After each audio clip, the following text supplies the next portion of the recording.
આજથી શારદીય નવરાત્રીનો પ્રારંભ થતાં જ અંબાજી મંદિરમાં ભક્તોનું ઘોડાપૂર ઉમટ્યું હતું। સવારે 7:30 કલાકે મંગળા આરતીમાં મોટી સંખ્યામાં શ્રદ્ધાળુઓ ઉમટી પડ્યા, જેનાથી સમગ્ર મંદિર જય અંબેના નાદથી ગુંજી ઉઠ્યું હતું।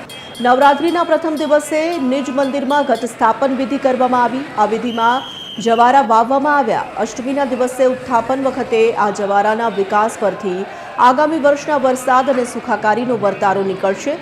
રાત્રે 9 વાગ્યાથી ચાચર ચોકમાં ગરબાની રમઝટ જામશે।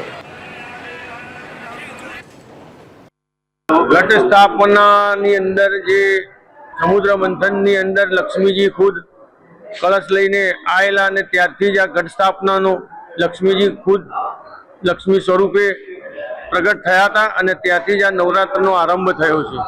ઝવેરા વાવી અને માતાજીનું પૂજન 9 દિવસ મંત્રોચ્ચારથી કરવામાં આવે છે અને ઝવેરા જે રીતે ઉત્પન્ન ઝવેરા જેટલા મોટા થાય એટલું વરસ ફળ ફૂલ સારું જાય છે એવી લોકોની માન્યતા હોય છે। તે પ્રમાણે માતાજીનું અહીંયા સર્વ મંગલ થાય એ રીતે આજે ઘટ સ્થાપના કરવામાં આવી છે।